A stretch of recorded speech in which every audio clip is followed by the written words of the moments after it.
So you're going to have a student leadership team. What are your students going to do now?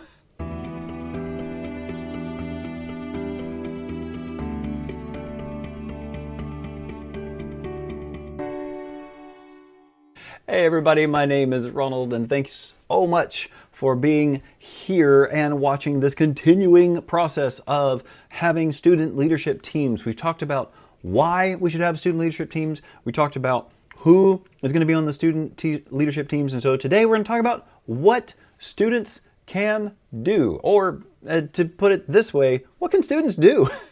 When you have a student leadership team, it's this idea of, can students serve in big ways? What can they do on a student leadership team? And I have a really great answer for you, and it's anything that you already do. Think about it. Anything that you do for your student ministry, more than likely, a student could do it. So think about the entirety of your student ministry program, right? And it doesn't matter what all that looks like, whether you have a giant stage where lots of stuff happens, or you meet in a basement of your church. Anything that you do, students could do. So let's start from the beginning. What do you do? Well, you get ready for your youth group time. You buy supplies, you gather them, you probably set up the room, you put candy in a bowl, you put a prize where it's supposed to be, you kind of get your lesson ready, and you think about where students are going to hang out. You choose songs that you might play or that might go on a video screen behind you that involves like worship together. You plan your lesson that you're going to teach, and then you also think about like what game you can play as well, and you plan that game. All of those things are things that students could do. What you can do is you chunk those up. So you don't have a student do the entirety of the program, but you say, hey, I would love for you to go find some games for us to play. You might even like direct them and say, hey, use downloadyouthministry.com. You should use the resources that they have there. Look on that page, and student, as the game leader, I want you to find me games. Send me 3 games by Tuesday at 10 that we can potentially play in youth group this month. It could be that easy. Or you even say to students, hey, I want you to show up 10 minutes early so you can help me set up the room, right? Your job is to set up the room and make sure that it's prepared and ready for youth ministry. Maybe that's like getting the video game controllers all set up, finding where they went from last week.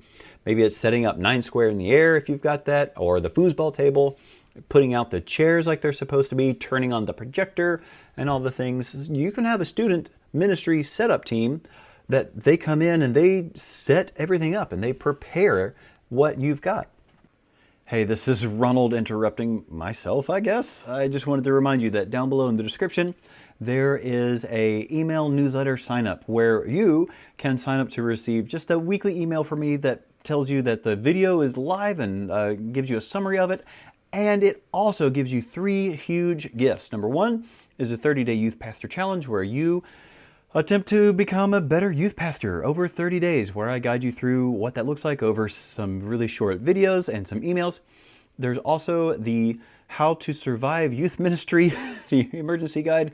Super helpful thing about 4 things that youth pastors really struggle with, which is parents, volunteers, student attendance, and fundraising. And then lastly, every quarter I release a series for you that has tons of graphics and resources and small group leader guides and parent manuals and all this kind of stuff that I give right to you in your inbox, all for just signing up to my email list. Thanks so much. Back to the video. And then think about like the actual program itself, like what that program looks like. You're greeting students as they come in. You are giving them announcements of what you're going to be doing in the next little bit. You're praying for them. You're playing a game. You are giving the lesson. Maybe there's worship involved.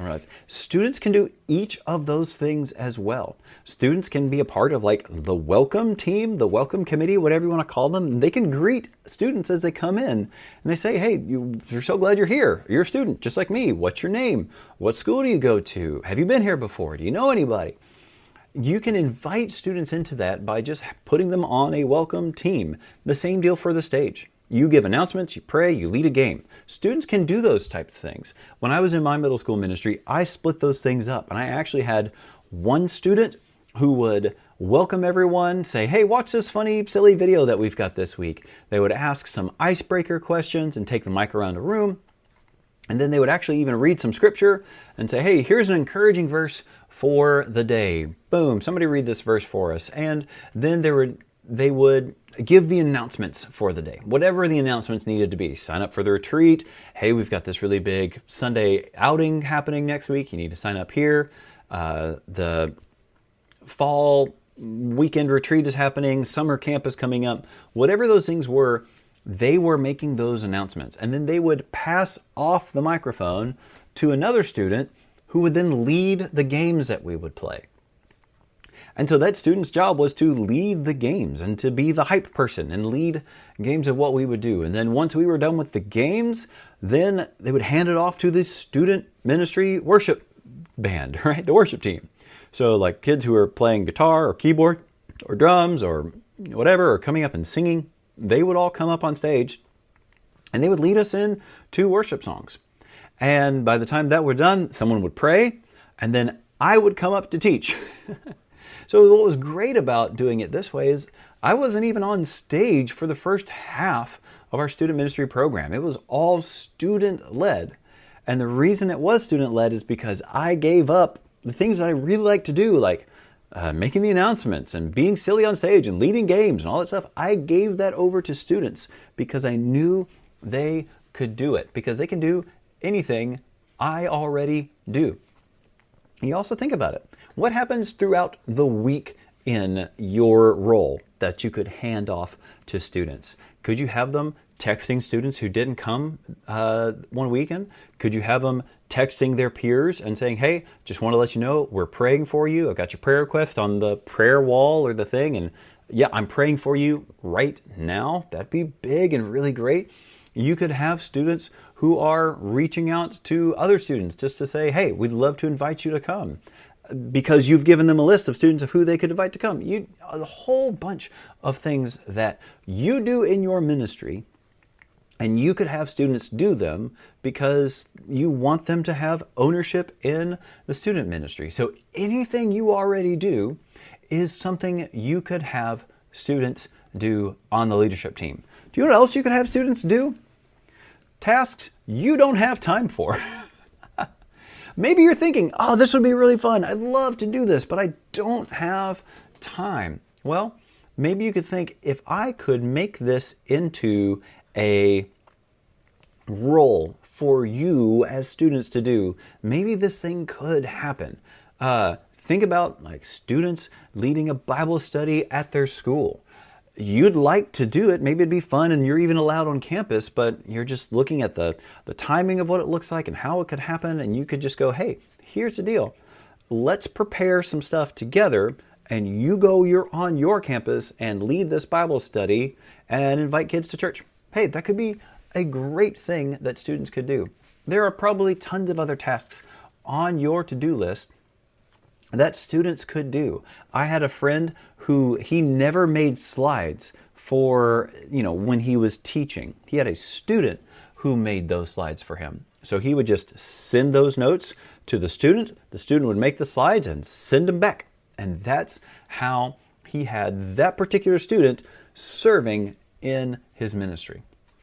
A really fantastic way. So think about the tasks that you'd like to do but can't do just because of the normal time constraints that you have, and see if you could hand that task off to a student. And then another thing you could do, any task that you think a student could succeed at.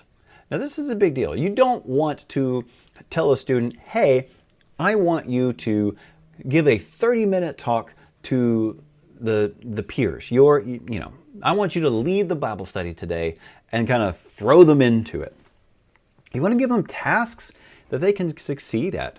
Meaning, maybe you have students come up and they can serve by answering questions that you ask them in real time during the actual Bible study portion, where you're saying, hey, we're talking about this topic of fear. And so we want to bring up these students and say, all right, you three, we talked about this a little bit throughout the week. Tell us some things that you're afraid of, or tell us why fear is a big deal in your life, or tell us how fear has kept you from following God. Their leadership in that moment is sharing deeply in front of their peers. That is a task they can succeed at because you've asked them, you've prepped them and said, hey, next week I'm going to ask you these 3 questions. Think about your answers. And I'm going to, we'll do this interview style where I ask 1, 2, 3 of you. And hey, that's going to be a big part of our lesson. Huge and wildly successful for you as a minister, because you get to put students up on stage, make them the heroes, let them share with their peers, and then you can take from that and teach on that in that next moment. And so that could be so big. Think about tasks that students can succeed at.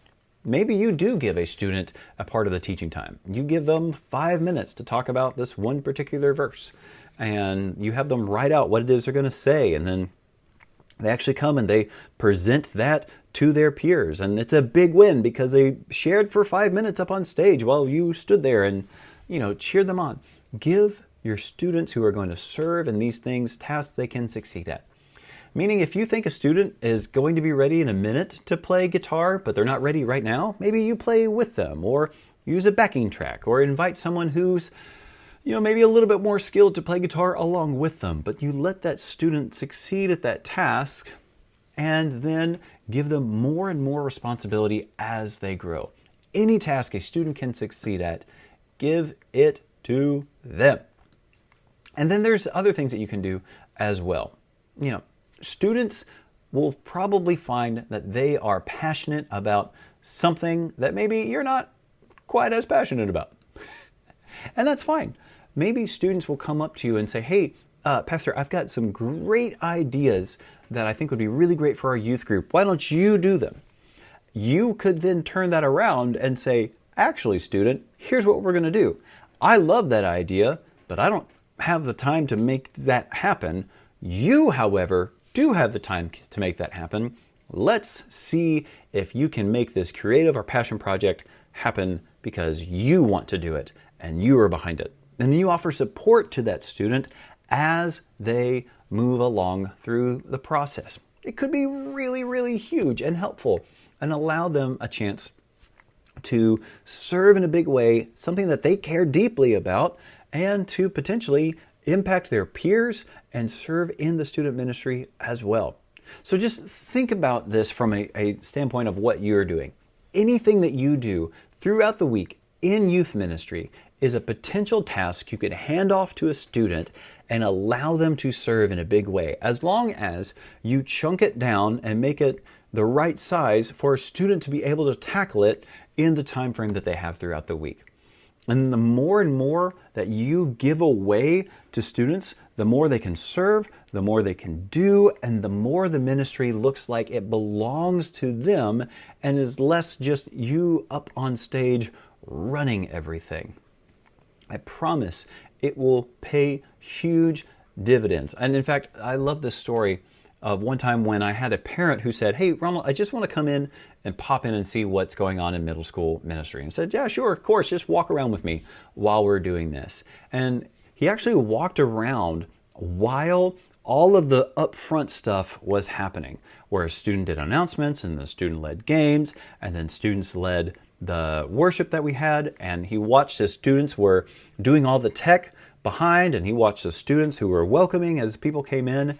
And he, I think, was just impressed with what was going on, because he turned to me and he said, Ronald, you're not just doing youth ministry, you're running a leadership lab here by giving all these students opportunities to serve. And he got to say, he's like, that kid's really good at being up on stage. Wow, that kid can actually play guitar. I'm impressed. These guys back behind the booth are actually paying attention, and they're running the slides and they're doing this stuff. All of these things were just tasks and jobs that I gave away to students that I knew I could do, But in reality, by allowing these students to serve in this way, they had ownership in ways that they never would have had if they were just sitting in the chair and watching me do all of these things. So if you think this has been a helpful video to you, do me a favor. Hit the like button right here. Press like. It shows YouTube that other youth pastors like this stuff and they'd like to watch it. Maybe recommend it to them. Hit subscribe too, and it'll let you know when videos are coming out. And if you'd like just a little bit extra reminder, down below there is a link to sign up for my newsletter. You get a whole bunch of stuff by signing up to the newsletter. You get the 30-day Youth Pastor Challenge. You get a series that I write every single quarter so that you can have a new series for you to potentially teach on. 3 to 4 weeks of teaching content already done for you with parent guides, small group lessons, teaching outline, and graphics. Could be huge and really helpful to you. You also get the Emergency Guide to Surviving Youth Ministry. I talked to 50 to 100 youth pastors who told me that they're basically dealing with 4 big things, which is fundraisers, student attendance, dealing with parents, and having a big problem getting volunteers. And I talk through what each of those look like and how you can address them in your youth ministry. So if any of that sounds useful to you, sign up for the newsletter down below. I would so appreciate that. Hey, thank you so much for sticking around. Means the world to me, and I hope this was useful to you. Let me know down in the comments what other tasks you have given to students or what you've seen students do successfully in your student ministry. Thank you so much for watching. My name's Ronald. I would love to see you next week when we talk about how to do this. We'll see you around.